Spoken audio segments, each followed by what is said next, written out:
Rais wa Jamhuri ya Muungano wa Tanzania Dr. Samia Suluhu Hassan ametajwa kuwa kinara wa demokrasia ambaye katika miaka mitatu ya utawala wake amedumisha demokrasia na kuwaleta Watanzania pamoja akitumia sera yake ya R4 na kuifungua nchi ya Tanzania huku akiunganisha na nchi mbalimbali za kimataifa.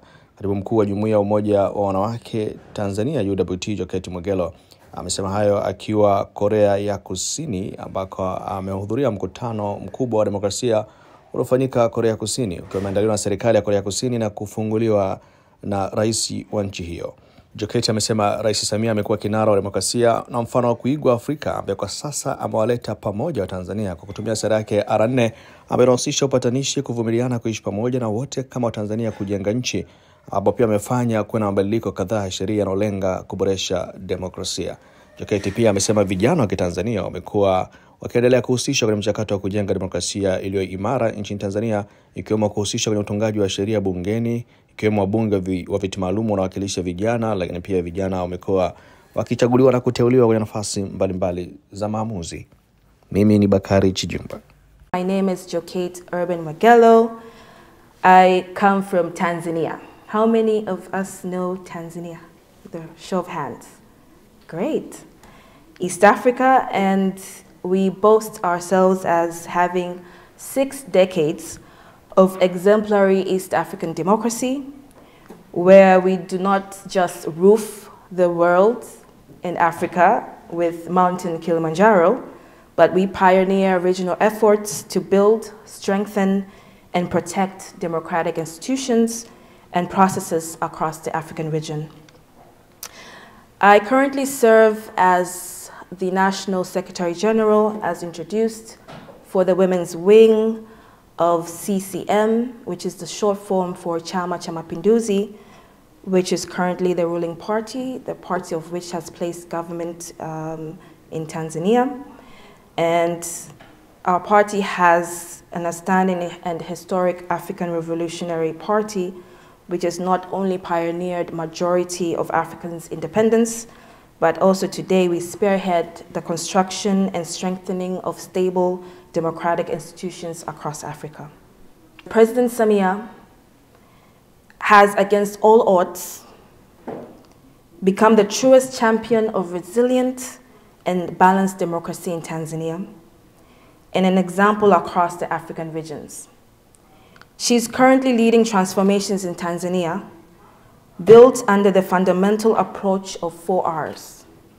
That is reconciliation, resilience, reforms, and rebuilding. This approach has made it possible for Tanzania to reform a number of democracy-related legislations to new laws, such as the new Electoral Commission Act, the new General Elections Act, reform for the Political Parties Act, and revisions for the General Elections Budgets Law. These reforms reflect President Samia's will to further democratize Tanzania. And why do I mention this as of significance to this platform? Because Samia becoming president through transitory democratic processes is proof that through inclusion, the rule of law, and strong institutions, democracy can deliver progress and development for future generations, and that in Africa, this is certainly a historic milestone. And such milestones inspire hope and strength at times when the rule-based international order and multilateral relations somehow shake and show the cracks, the threats we face against world democracy and peace. My friends, civic life is a lifeblood principle for any democracy to survive. The future generation through us, young men and women, it's of extreme importance that platforms and spaces inspire youth to monitor and demonstrate concern in the affairs of their communities, country, and government. This is the only way a limited government that fears the people and respects the Constitution can be achieved. Despite rapid advances in platforms and social networks technologies in the past 2 decades, macro-scale youth populations face mounting challenges to participate in civic life across the world, and most especially in Africa. We can question if whether this is a case of political apathy or just cultural norms. Have we come to a point where current youth generations view democratic activities such as elections as outdated traditions of a pre-Instagram world? Do we see underrepresentation? Is information access too expensive? These are questions that I assume we will have the chance to deliberate on and offer solutions to. These are common but fundamental challenges which underpin the question, the core of any youth participation to a civic life. What are the best practices that match the need for youths to feel heard and engaged? Some may question, has, now it's known as X, replaced the need for grassroots civic education? I'm proud to come from a country when we reflect on the menu of possible commitments, there are a number of areas where, back in my country, the government, led by the party, my party, has made significant strides. And I would love to mention a few as points of reflection so that we can contemplate from the respective areas that we come from, if such is the same, reflecting of where we've come from, where we are, where we need to go. In Tanzania, we have managed to ensure that youth, their input is included in legislative reform processes. And this happens through structured, continuous, and meaningful mechanisms, which include substantive political and policy dialogues with national authorities. Currently, we are in the process of developing the Development Vision 2050, and we have an online portal because we understand in Tanzania more than 35 million have access to internet, out of a population of around 60 million Tanzanians. And this comprises 100% younger people.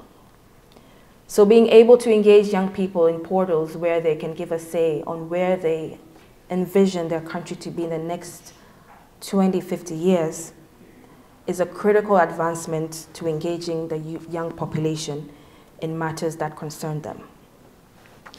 But also, there's a substantial involvement of youth in the parliamentary process. And my party, as introduced, I represent the women's wing, but we also have a youth wing.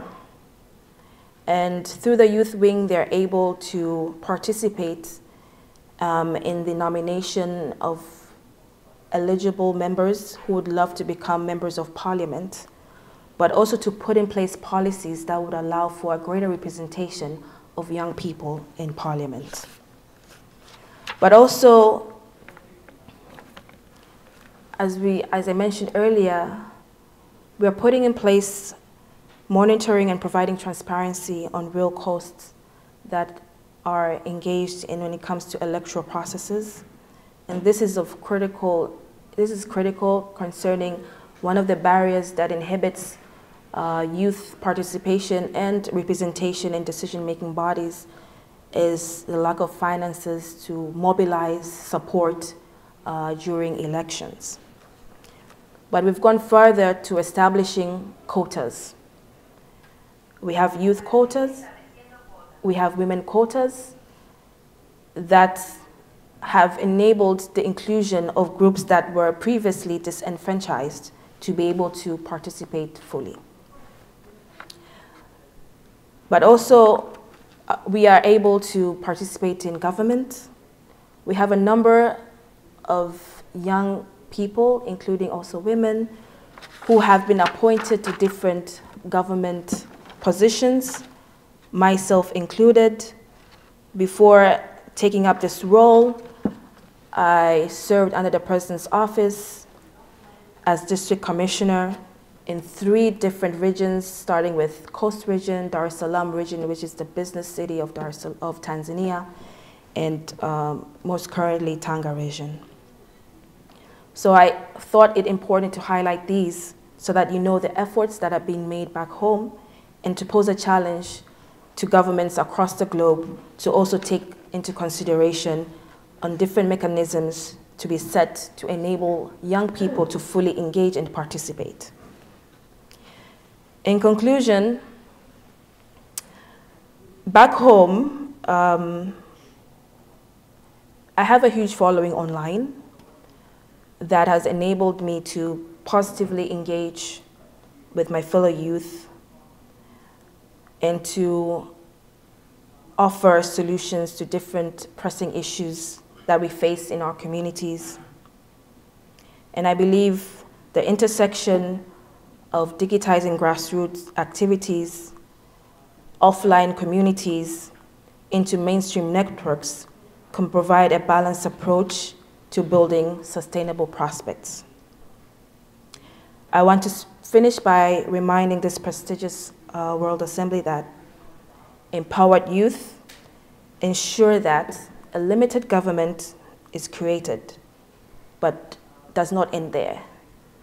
It ensures that it delivers development and progress through strong democratic institutions.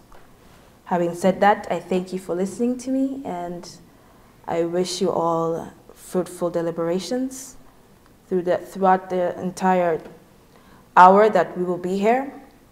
But to my fellow youth, let's take courage, let's occupy the space. It might not be granted to us easily, but it's our role to fight for it. We have to fight for it.